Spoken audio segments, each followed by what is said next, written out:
ગુજરાતની લોકકથાઓમાં એવી ઘણી વાર્તાઓ છે જે આજે પણ આપણને કંઈક શીખવી જાય છે, પણ એમાંની એક વાર્તા એવી છે જે માત્ર પ્રેમકથા નથી, પણ એનાથી ક્યાંય વધારે છે.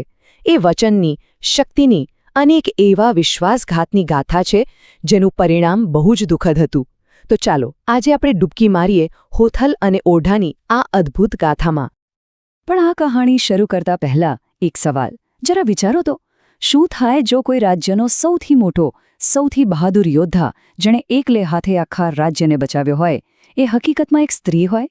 આ એક જ સવાલ આખી વાર્તાનો પાયો છે, અને એનું રહસ્ય ખરેખર અકલ્પનીય છે. વાત છે કચ્છની ધરતીની. રાજ્ય પર એક મોટું સંકટ આવી પડ્યું છે. દુશ્મનો આખું પશુધન જે રાજ્યની સમૃદ્ધિ હતી એ લૂંટીને લઈ ગયા છે. રાજાની સેના હારી ચૂકી છે અને ચારે બાજુ બસ નિરાશા જ નિરાશા છે. અને ત્યારે જ યુદ્ધના મેદાનમાં ધૂળની ડમરીઓ વચ્ચેથી એક અજાણ્યો યોદ્ધા આવે છે અને એકલે હાથે આખી બાજી પલટી નાખે છે. પણ સવાલ એ છે કે આ ચમત્કારિક યોદ્ધા હતો કોણ, આવ્યો ક્યાંથી? એ જાણવા માટે આપણે સમયમાં પાછા જવું પડશે, યુદ્ધના મેદાનથી ઘણું દૂર, કારણ કે આ કહાણીની શરૂઆત એક દેશવટો ભોગવી રહેલા રાજકુમારથી થાય છે. તો આ રાજકુમાર હતા ઓઢાજામ, કચ્છના પ્રતાપી રાજા લાખા ફુલાણીના નાના ભાઈ. સાહસ અને શક્તિમાં એ કોઈથી ઉતરતા નહોતા, પણ કિસ્મત જુઓ, એક પારિવારિક વિવાદને કારણે એમને રાજમહેલ છોડીને દેશવટો લેવો પડ્યો અને એમણે આશરો લીધો ગિરનારના ગાઢ, વિકટ જંગલોમાં. એક દિવસ એ જ જંગલમાં ઓઢાનો સામનો એક એવા ઘોડેસવાર સાથે થયો જેની તાકાત અને સ્ફૂર્તિ જોઈને ઓઢા દંગ રહી ગયા. ઓઢા પોતે એક મહાન યોદ્ધા હતા, પણ આ સવાર સામે એમનું કંઈ ચાલ્યું નહીં. એમના દરેક વારને એવી કુશળતાથી નિષ્ફળ કરવામાં આવ્યો કે ઓઢાને પોતાની આંખો પર વિશ્વાસ નહોતો થઈ રહ્યો. અને જ્યારે ધૂળ નીચે બેઠી અને ચહેરો સામે આવ્યો, ત્યારે ઓઢાના આશ્ચર્યનો કોઈ પાર ન રહ્યો. એ કોઈ પુરુષ ન હતો.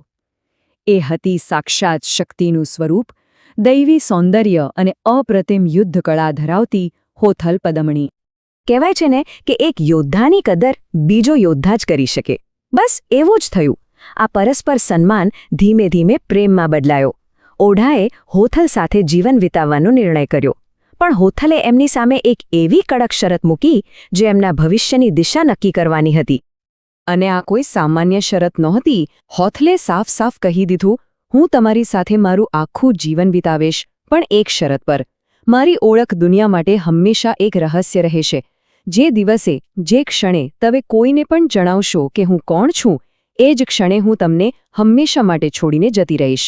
આ એક વચન એમના સંબંધનો પાયો પણ હતો અને કદાચ એનો અંત પણ. ઓઢા તો પ્રેમમાં હતા. એમણે તરત જ વચન આપી દીધું. બંને ગિરનારની ગુફાઓમાં જ પોતાનું ઘર વસાવ્યું, એકદમ ગુપ્ત રીતે. ત્યાં એમના 2 દીકરાઓ જેસલ અને ચાંદ્રો જન્મ્યા. વર્ષો સુધી એમનું જીવન એકદમ શાંતિથી ચાલ્યું, પણ પેલું વચન હંમેશા એક પડછાયાની જેમ એમની સાથે રહ્યું. અને હવે કહાણી પાછી ત્યાં જ આવે છે જ્યાંથી આપણે શરૂઆત કરી હતી. વર્ષો વીતી ગયા. ઓઢાના કાને સમાચાર પહોંચ્યા કે એની માતૃભૂમિ કચ્છ પર આફત આવી છે. એનું લોહી ઉકળી ઉઠ્યું, પણ એ શું કરી શકે? એ તો દેશવટો ભોગવી રહ્યો હતો. હોથલ પોતાના પતિને આમ દુઃખી ન જોઈ શકી. એણે કહ્યું, તમે ચિંતા ન કરો, હું લડીશ.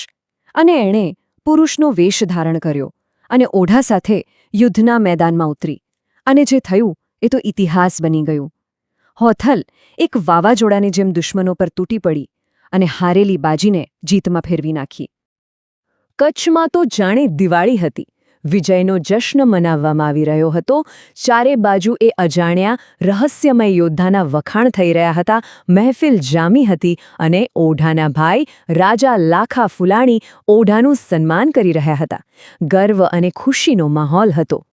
રાજા લાખાએ પૂછ્યું, ઓઢા, આ વીર યોદ્ધા છે કોણ જેણે કચ્છની લાજ રાખી? અને બસ એ જ ક્ષણે ગર્વમાં, કદાચ મદિરાના નશામાં, ઓઢાએ વચન ભૂલી ગયા જે એમના જીવનનો આધાર હતો. એ બોલી ઉઠ્યા, એ નાયક બીજું કોઈ નહીં, મારી પત્ની હોથલ હતી. બસ ખેલ ખતમ. એક જ પળમાં બધું જ બદલાઈ ગયું. શબ્દો મોઢામાંથી નીકળી ચૂક્યા હતા અને વચન તૂટી ગયું. જે શરત પર એમનો આખો સંબંધ ટકેલો હતો, એ શરત હવે પૂરી થઈ ગઈ હતી. તે રાત્રે જ્યારે ઓઢો ઘરે પહોંચ્યો ત્યારે હોથલે કંઈ કહ્યું નહીં. બસ પોતાના બંને સૂતેલા દીકરાઓને ઓઢાના ખોળામાં મૂક્યા. એની આંખોમાં પ્રેમ હતો, પણ ચહેરા પર એક મક્કમ નિર્ણય. એ પોતાના વચનથી બંધાયેલી હતી અને એક પણ શબ્દ બોલ્યા વગર એ અંધારામાં હંમેશા માટે ગાયબ થઈ ગઈ. ઓઢાને જીત મળી, સન્માન પણ મળ્યું, પણ એણે પોતાનું સર્વસ્વ ગુમાવી દીધું. એ પછીની આખી જિંદગી એ જ ગિરનારના જંગલોમાં હોથલ હોથલ એવા પોકાર કરતો ભટકતો રહ્યો. પણ હોથલ ક્યારેય પાછી ન ફરી. એક નાનકડી ભૂલનો પછતાવો એનો જીવનભરનો સાથી બની ગયો. તો સવાલ એ છે કે આટલા વર્ષો પછી પણ આપણે આ વાર્તા કેમ યાદ કરીએ છીએ? કારણ કે હોથલ માત્ર એક પાત્ર નથી. એ સ્ત્રી શક્તિનું, પોતાના વચન પર અડગ રહેવાની પ્રામાણિકતાનું જીવતું જાગતું પ્રતીક છે. એક એવી નારી જેણે સાબિત કર્યું કે સાચી શક્તિ માત્ર બાવામાં નથી હોતી, પણ પોતાના સિદ્ધાંતો પર જીવવામાં હોય છે. હોથલ તો ચાલી ગઈ, પણ એનો વારસો એની પાછળ રહી ગયો.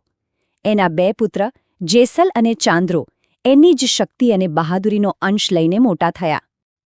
આજે પણ સૌરાષ્ટ્ર અને કચ્છમાં એક દુહો ગવાય છે, જે હોથલની અમર ઓળખ બની ગયો છે.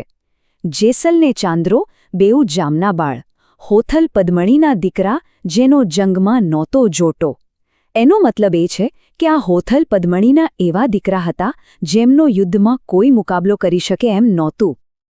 અને અંતમાં આ વાર્તા આપણને એક મોટા સવાલ પાસે લાવીને ઊભા રાખી દે છે. શું વચન પાળવું એ પ્રેમ કરતાં પણ વધારે જરૂરી છે? કે પછી પોતાના શબ્દોનું સન્માન કરવું, પોતાની પ્રામાણિકતા જાળવી રાખવી એ જ પ્રેમનું સૌથી સાચું અને સૌથી ઊંચું સ્વરૂપ છે? આનો જવાબ કદાચ દરેક માટે અલગ હોઈ શકે.